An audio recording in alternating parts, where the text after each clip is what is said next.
Students, fifth प्रकार की जो हमारी कोऑपरेटिव सोसाइटी है that is cooperative farming societies, खेतीहर सहकारी खेतीहर समितियाँ। खासकर ये जो छोटे किसान होते हैं जो वस्तुओं को उत्पादन के बाद बेचने या खेती करने के लिए जो भी उनकी रिक्वायरमेंट्स है, वस्तुएं हैं, उनको प्राप्त करने के लिए, उनको खरीदने के लिए कठिनाइयाँ महसूस करते हैं, उनके द्वारा इस प्रकार की समितियाँ तैयार की जाती हैं, ठीक है, ताकि वो मितव्ययी ढंग से कृषि कर सके और जो भी उनके द्वारा उत्पादन है उसके अच्छे दाम मिल सके। तो इस प्रकार से small farmers who are incapable of doing farming economically they form such type of cooperative society, ठीक है। इसके जो उद्देश्य हैं, ठीक है, वो है बड़े पैमाने की जो कृषि की मितव्ययिता है वो प्राप्त करना, अर्थात लार्ज स्केल में जो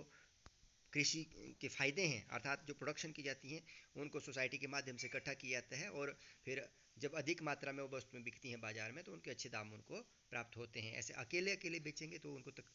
समस्या हो सकती है। इसी प्रकार से कोई वस्तु खरीदनी है, अकेले अकेले खरीदेंगे तो जैसे कोई फर्टिलाइज़र खरीदनी है या सीड्स खरीदने हैं या कोई भी औजार या कोई मशीनरी खरीदनी है एग्रीकल्चर से संबंधित, तो उसमें समस्या हो सकती है। इसलिए वो इकट्ठे रूप में सोसाइटी के में इकट्ठे ही वस्तुएं बल्क में खरीदते हैं जिससे कि उनको वो वस्तुएं सस्ती प्राप्त होती है। तो इस प्रकार से जो इसका उद्देश्य है वो achieving economies of scales and highest productivity in agriculture. और इसके जो कार्य हैं वो हैं एनकरेज कोऑपरेटिव फार्मिंग, एक तरह से सहकारिता के आधार पर फार्मिंग करना, इकट्ठे रूप में कृषि करना, and providing modern agricultures equipments, high quality seeds and fertiliser. इस तरह से जो आधुनिक एग्रीकल्चर के जो भी औजार हैं या जो भी अच्छी क्वालिटी के बीज हैं, ठीक है, या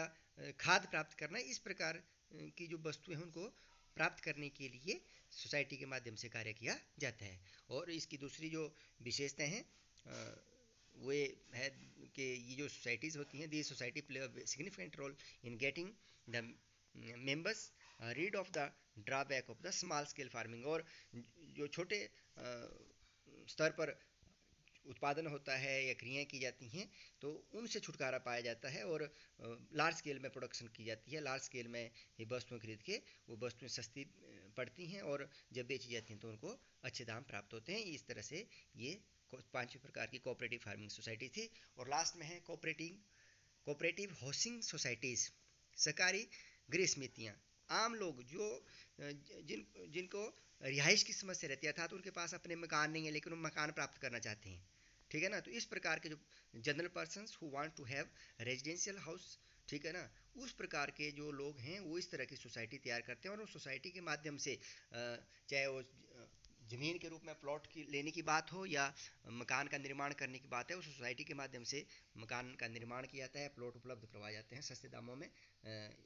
तो इस तरह से ये जो इसके उद्देश्य हैं वह सदस्यों को रिहायशी मकान और प्लाट उपलब्ध करवाना, ठीक है, अर्थात सोसाइटी के माध्यम से लार्ज स्केल में बिल्डिंग्स तैयार की जाती हैं और उसमें भी जो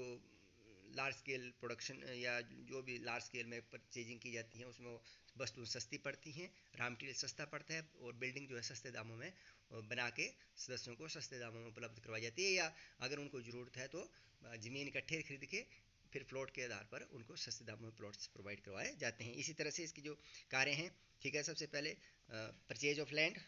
या purchase and development of land, भूमि क्रय करना और भूमि का विकास करना। अगर आप ऐसी ज़मीन ले लेते हैं, बंजर ज़मीन है, अगर उसमें आप बढ़िया उसमें प्लॉट बनाते हैं, मशीनरी आदि के द्वारा उस प्लॉट को प्लेन करते हैं, रोड का निर्माण करते हैं या इस तरह से उसमें कंस्ट्रक्शन ऑफ बिल्डिंग्स तैयार या घर तैयार करते हैं और उसके बाद प्लॉट तैयार करके प्लॉट उनको द्वारा मकान बनने के लिए प्लॉट प्रोवाइड करवाया जाता है। तो इस प्रकार के कार्य रहते हैं। और जो दूसरी विशेषता है, खासकर इस such type of societies are generally establish in big cities and get land at concession rate. बड़े शहरों में ज़मीन इकट्ठी ली जाती हैं और कंसेशन रेट में वो बस जो ज़मीन आदि है, प्लॉट आदि है, उपलब्ध करवाए जाते हैं। Society generally provide all the modern facilities in their houses and even grant loan to lesser rate of the interest. इस प्रकार की जो सोसाइटियाँ हैं वो आधुनिक फैसिलिटीज़ प्रोवाइड करवाते हुए मकान तैयार करती हैं, अर्थात उसमें सभी प्रकार की सुविधाएँ उपलब्ध रहती हैं और ज़रूरत पड़ने पर उस प्रकार के सदस्यों को क्रय करने के लिए ऋण आदि भी प्रदान करती हैं। तो इस तरह से ये 6 प्रकार की सहकारी समितियाँ थी, उनके बारे में मैंने आपको बताया कि इनके क्या उद्देश्य हैं, क्या इनके कार्य हैं, क्या इनकी विशेषताएं हैं।